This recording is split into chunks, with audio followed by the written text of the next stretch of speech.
Сенат мүмкіндігі шектеулі жандарды қолдау туралы заң жобасын әзірледі. Елімізде ерекше қажеттіліктері бар адамдардың өмір сүру сапасын жақсарту көзделіп отыр. Мемлекеттік органдар депутаттық сауалдарға неге жүрдім бардың жауап береді. Сенаторлар үкіметтен жан-жақты зерделеп барып жауап беруді талап етті. Еліміздегі өндірістерді еңбек қауіпсіздігі дұрыс сақталмай отыр. Соның кесірінен жарақат алатындардың қатары көп. Бұған кім кінәлі? Армысыздар, ардақты әлеумет, эфирде Сенат сөз бағдарламасы. Бүгін осы және өзге де тақырыптарды сөз етеміз. Сенат мүмкіндігі шектеулі жандарды қолдау туралы заң жобасын әзірледі. Құжат ерекше қажеттіліктері бар адамдардың өмір сүру сапасын жақсартуға бағытталған. Атап айтқанда, депутаттар медициналық қызметтер мен білім берудің қолжетімділігін және сапасын арттыруды көздейтін нақты шаралар ұсынды. Қазіргі уақытта елімізде мүмкіндігі шектеулі 700 мыңға жуық адам тұрады. Жыл сайын 50 мыңнан астам азамат денсаулығына байланысты мүгедектік алады. Әсіресе балалар сырқаты депутаттарды алаңдатып отыр. Сондықтан сенаторлар мүмкіндігі шектеулі жандарды қолдау туралы заң жобасын әзірледі. Құжат ерекше қажеттіліктері бар адамдардың өмір сүру сапасын жақсартуға бағытталған. Мысалы, бұған дейін ерекше баланы тегін санаториялық курорттық емдеу кезінде онымен бірге жүрген адам жолдаманы өз бетінше төлеуі керек еді. Ал ата-анасының қалтасы көтермесі өкінішке қарай бала емделе алмайтын. Депутаттар мүгедектігі бар баламен еріп жүретін адам үшін жолдама құнының 70%-ын өтеуді ұсынды. Бұл жыл сайын қосымша 13 мыңнан астам адамды оңалтумен қамтамасыз етуге мүмкіндік береді. Мемлекет басшысы Қасым-Жомарт Кемел Тоқаев мүгедектігі бар адамдарды әлеуметтік қорғауға үнемі баса мән беріп келеді. Осы саладағы ұлттық заңнаманы жетілдіру ісі де президентіміздің тапсырмасы бойынша қолға алынды. Бұл құжат мүгедектігі бар адамдардың өмір сүру сапасын жақсарту мәселелері бойынша жүйелі жұмысты қолдауға арналған. Заң жобасына осындай адамдарды әлеуметтік қорғауға қатысты нақты нормалар енгізіліп отыр. Сонымен қатар денсаулық сақтау, арнаулы әлеуметтік қызметтер, білім беру салаларының жұмысын және мүгедектігі бар адамдардың өмір сүру сапасын жақсартуға бағытталған бірқатар нормаларда осы заң жобасына кіргізілді. Сонымен қатар, үшінші топтағы мүгедектігі бар адамдар үшін жеке нотариустардан нотариатты қызметтерді тегін алуға жағдай жасау ұсынылып отыр. Сенаторлардан тағы бір ұсыныс мүмкіндігі шектеулі жандарға ыңғайлы автобустар мен инватаксилердің санын көбейту. Әрине, бұл бір заңменен барлық мәселелерді шешу қиын. Негізі 500-ден астам ұсыныстарды біз жинақтадық. Осы жұмыс тобының барысында 3 айға жуық жұмыс тобы жұмыс жасады. Сол ұсыныстардың барлығын осы бүгінгі таңда осы топты мазалап жүрген мәселелердің барлығын жинақтап үкіметке жолдаған болатын тұғынбыз. Енді бүгінгі таңда сол қолданған ұсыныстарымыздың бірсыпырасы қолданды деп айтуға болады. Оның ішінде мысалыға санаторлық емді алуға бүгінгі уақытқа дейін балдарға ата-анасымен бірге баруға ата-анасының жағдайлары көбінесе келмейтін тұғын. Немесе бірінші топ мүгедектігі бар азаматтардың қасына еріп жүретін азаматтың қаражаты шешілмегендіктен бұл кісілер негізі осы емді ала алмай жүретін тұғын. Бұл бірнеше жылдан бері көтерілген мәселе. Енді осы заңның аясында бұл мәселе өзінің шешімін табады.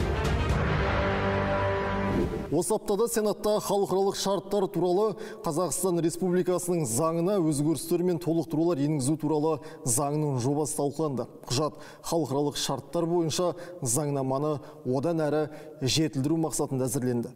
Заң жобасын парламент депутаттары даярлады. Құжат Қазақстан Республикасының халықаралық шарттары туралы заңды 1969 жылғы 23 мамырдағы халықаралық шарттар құқығы туралы Вена конвенциясына сәйкес келтіруге, сондай-ақ олқылықтар мен қайшылықтар жоюға бағытталған. Заң жобасында дәйектеу, халықаралық шарт жасасу, қол қою, өкілеттілік деген ұғымдар нақтыланды.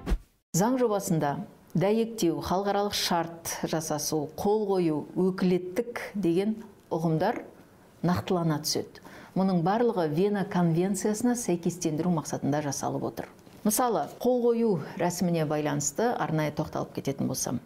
Егер президент қол қою өкілеттілігін лауазымды тұлғаға соның біріне тапсыратын болса, халықаралық шартқа қайта оралып келіп, президенттің қол қоюы міндетті емес. Сенаторлар мемлекеттік органдардың депутаттық сауалдарға жүрдім бардым жауап беретіндігін сынға алды.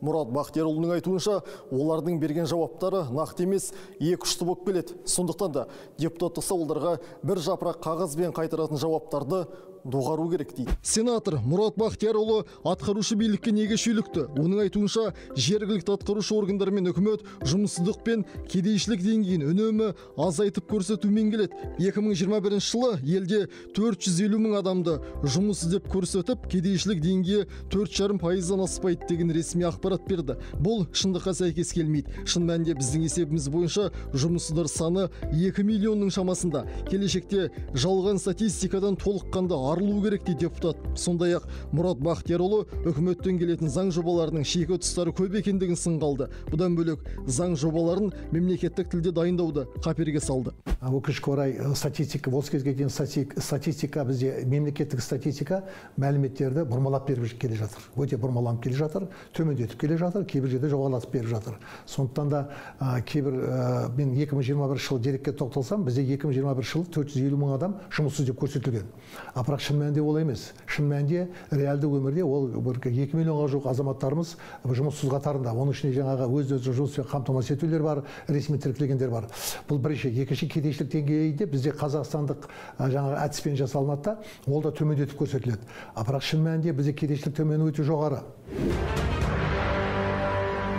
Осы аптада депутаттар тағы бір өзекті мәселені көтерді. Ол өндірістегі еңбек қауіпсіздігі мен жұмысшылардың еңбек құқықтарын қорғауға қатысты. Сенатор Нариман Төреғалиевтің айтуынша, елімізде өндірістік жарақат алатындар саны артып барады. Тіпті оның соңы қайғылы аяқталатын жағдайлар көп. Сондықтан сенаторлар еңбек кодексі мен басқа да тиісті заңдарға өзгерістер мен толықтырулар енгізу бойынша заң жобасын әзірлеуді ұсынды.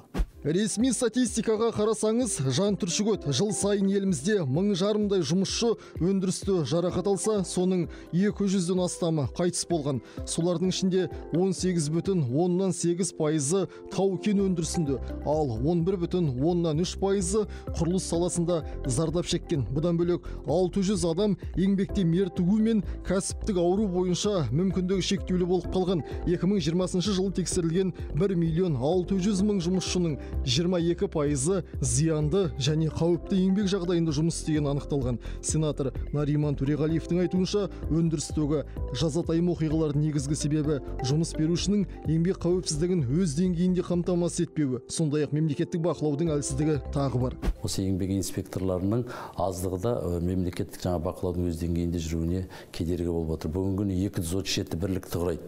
Барлығы 237 адам.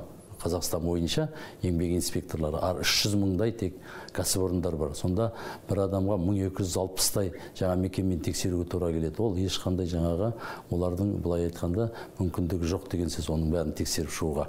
Оның үстіне қазір кәсіпкерлік кодексте бір бап бар. Егер де жаңағындай осындай жазатайым оқиғаларды тергеу үшін, еңбек инспекторлары тексеру үшін жазбаша түрде оларды бір ай бұрын жаңағы алдын ала ескерту керек. Содан кейін барып келіп кіреді, сол еңбек қауіпсіздігі мәселесін тексерейін десе. Сондықтан да халықаралық еңбек ұйымының конвенциясында керісінше жазылып тұр. Яғни жаңағы кәсіпкерлік кодекстегі қаралған бап халықаралық еңбек ұйымының конвенциясына қайшы келіп отыр. Жақында президент Қасым-Жомарт Тоқаевтың парламентте сөйлеген сөзінде айтылған еліміздің негізгі басымдықтары туралы осы аптада Мәулен Әшімбаев Ұлыбританияның Қазақстандағы елшісі Кэтрин Личпен әңгімелесті. Қасым-Жомарт Тоқаев ұсынған реформалардың маңыздылығы мен уақыттылығын тұманды альбионда мойындайды. Кездесу барысында елші Қазақстан президентінің бастамалары елдегі реформаларды жеделдетуге бағытталған атап өтті.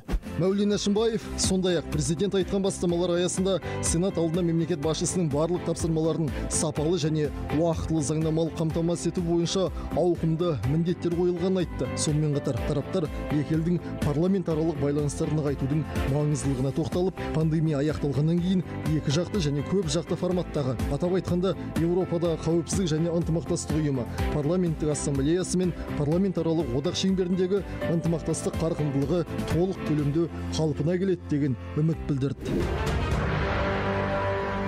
Осымен Сенат сөзі бағдарламасының кезекті саны аяқталды. Сауатты қоғамда салауатты өмір сүрейік.